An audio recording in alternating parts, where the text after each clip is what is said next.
Long story short, they end up sexually assaulting me, like repeatedly sexually assaulting me, starting from showing gay porn and then doing the acts on me. I was done. I was like, there is no God. And if there is a God, he does not like me. So I had to have been the youngest self-professed atheist. What's your advice to kids that are going through that? You could either allow those things to defy you, or you could persevere despite. Dave Ramsey has this quote. He says, the only difference between successful people and unsuccessful people is there's a pile of poop all of us have to deal with, but those of us that are successful are just figured out a way to stand on top of all the poop. Why are you telling them that it was my gun, right? And I look, and he has a knife in his hand, and he says, why did you effing snitch on me? So I get arrested, go to jail for the night. My mom has to come bail me out. And then there's some older kids that are also altar boys, and they're 13, 14-ish. They were like the senior altar boys. I was a junior altar boy. And long story short, they end up sexually assaulting me, like repeatedly sexually assaulting me, starting from showing gay porn and then doing the acts on me.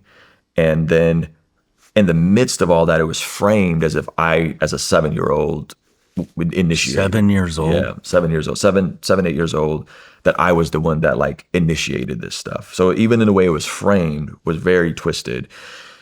The church didn't do much. They didn't do anything. At the same time, my dad remarries, and my mom was bitter at the church because they remarried him. They shouldn't have remarried, technically, according to her, because they were, I guess, not divorced. This is according to her. So she's angry at the church because they remarried my dad. I'm like, this happened by these guys I met at the church, and you guys didn't do anything. And so, like, I was done. I was like, there is no God. And if there is a God, he does not like me. So I had to have been the youngest self-professed atheist walking around. Yeah. Damn, man.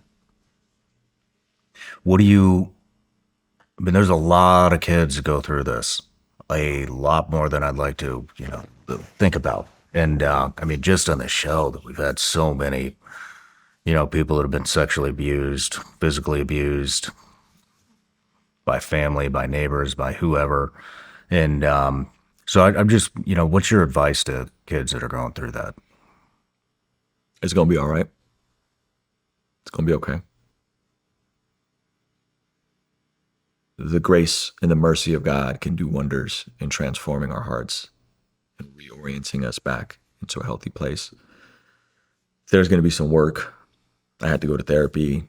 I discovered as an adult that I had onset PTSD, that I got to die. I didn't know that, as a child. I didn't know why I was the way I was, but as an adult, now I'm married with a family, and I'm like, I got to figure this stuff out. Like, why do I have these weird patterns and conflict? And go to therapy, get treatment, get counseling, get around people that are gonna call you to more.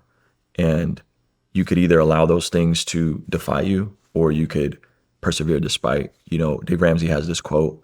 He says, the only difference between successful people and unsuccessful people is there's a pile of poop all of us have to deal with, but those of us that are successful are just figured out a way to stand on top of all the poop. And so that would be my advice. How'd you get yourself out of it? So something interesting happened. Growing up in San Diego, predominantly black neighborhood, my mom and me, and then there was another Armenian refugee family in the complex. So this is like a 8-unit complex.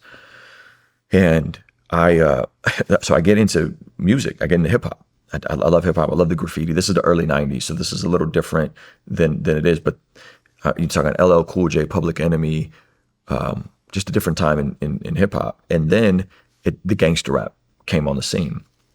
And so I end up going down like just Doggy Style, The Chronic. Like, this is who's discipling me at this point. 8, 9 years old, I'm listening to Doggy Style, The Chronic. 4th grade, I got my ear pierced.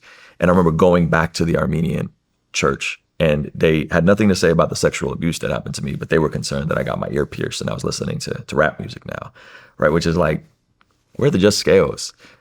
So I get into gangster rap. The manager of our apartment complex, her name's Cherie Jackson. I'm still in touch with her till this day. Cherie, me and her son were best friends. His name's Steven. And Cherie was involved in some street activities one night when Steven stayed the night at my house, we would do sleepovers back and forth. One night he stayed the night at my house. There's a drive-by and bullet holes on his side of the building. So I'm just painting a picture of who Cherie was. And took me to my first concert. I was like 9 years old, definitely one of the only kids in the audience, one of the only white kids in the audience. I saw Dr. Dre and Snoop in concert live. This is 93.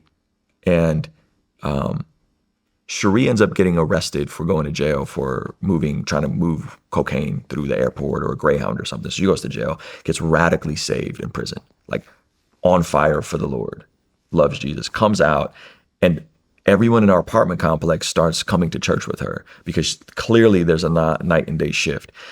And I, at the same time, I'm just completely unraveling. I'm now in a gang, like I'm smoking weed, I'm drinking. This is all in the fourth. I'm breaking into my schools and stealing karaoke machines because I want to be a rapper, like just a complete derelict of a kid. And I get arrested at the age of 11 for breaking into a house. Our gang leader. Damn, at 11? At 11, yeah. Yeah. Our gang leader was in jail and we wanted to bail him out. And so we found out the same girl he was messing with told us she was messing with another dude and he had money and stuff in his house. So we're like, we can break into here and take the money to go bail him out. That was the plan. Well, in the midst of that, I'm the smallest one. I'm in the window, the bathroom window, the little small little I'm like in the window, and our lookout gets put into this arm bar. It's like UFC arm bar, and he wasn't a great lookout at all. So it is an ex-police officer that saw everything that was happening. So I get arrested and go to jail for the night. My mom has to come bail me out. And I knew at that point, like, I'm not built for this life. Like, I am not a tough guy. Thankfully, we weren't playing with guns and that sort of stuff, but I knew, like, this is not for me.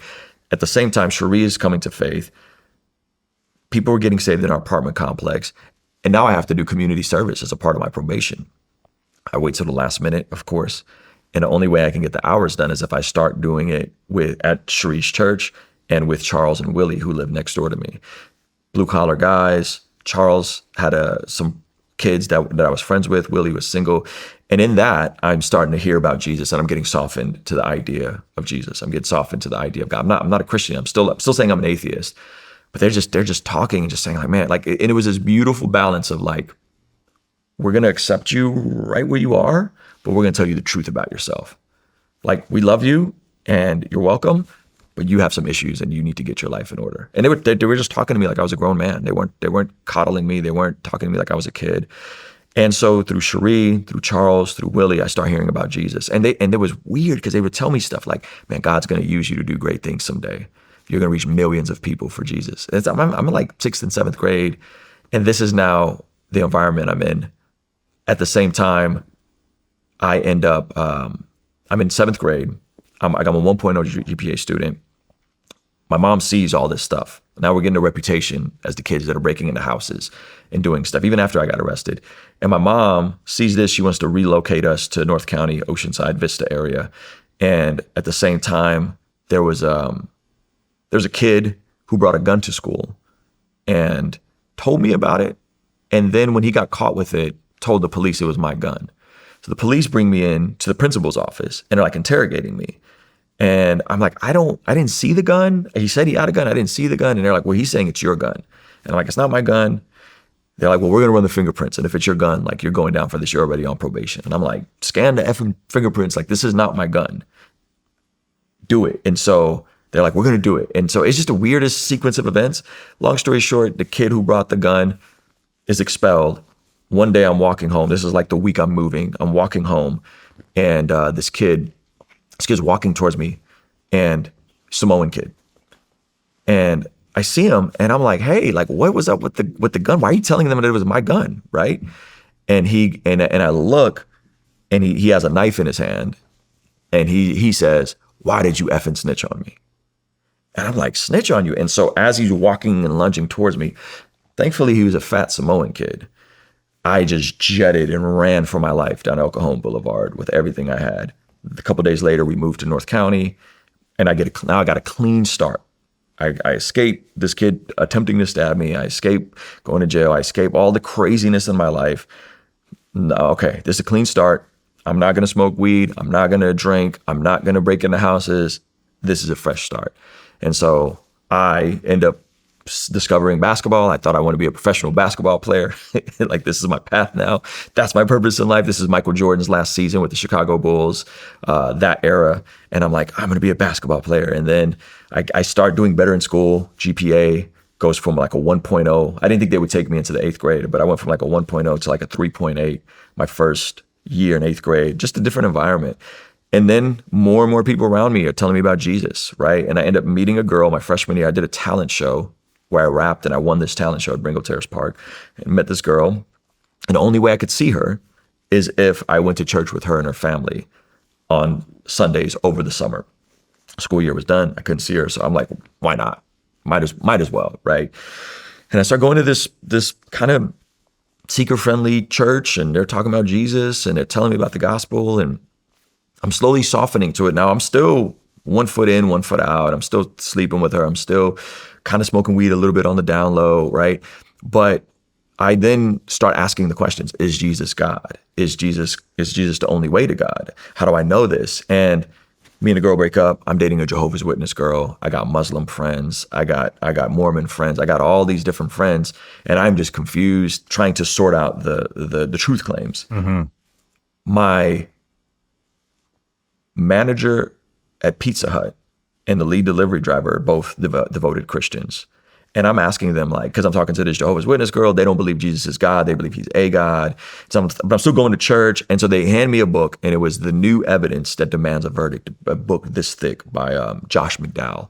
And as a sophomore in high school, I just devoured this entire book. And it's like an academic textbook, right? Like, and now English is my second language. I'm not a great reader, but all of a sudden the light just starts going off. And all my answers, my apologetics questions, all those answers I got from just reading and researching.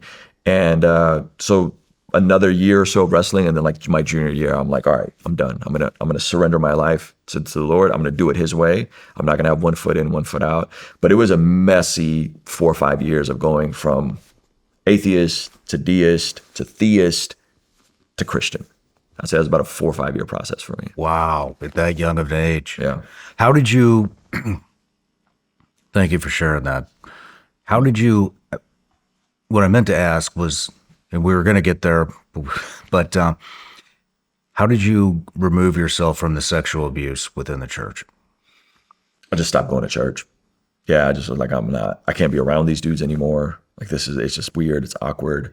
Again, the way it was framed was that it was my fault and I initiated it. And how did they frame that? I mean, a 7-year-old? I had other people in the neighborhood come up to me and start asking me if I was gay. Like, I remember the word gay in Russian, that's my first language, sounds similar to the word baby blue. And so I remember someone coming up and asking me, like, are you gay? The gulu boy. And I was like, gulu boy, that sounds like, what are you asking me? And then they had to explain it to me.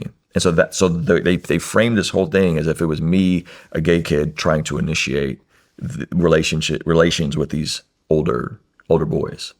And so that made me very upset. Wow. Damn. Did you guys approach him? Did your mother approach him? There was like this kind of like community town hall meeting almost in someone's house. And I remember they were screaming and crying and saying it was me. It was all my fault. I was the one that did it.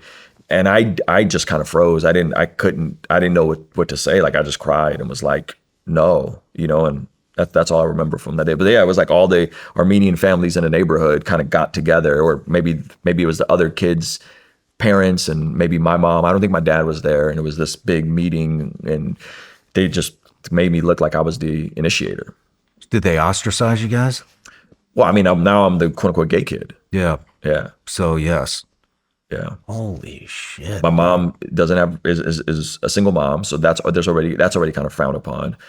And now I'm the kid that, they're viewing as the gay kid. No matter where you're watching Shawn Ryan Show from, if you get anything out of this, please like, comment, subscribe, and most importantly, share this everywhere you possibly can. And if you're feeling extra generous, please leave us a review on Apple and Spotify podcasts.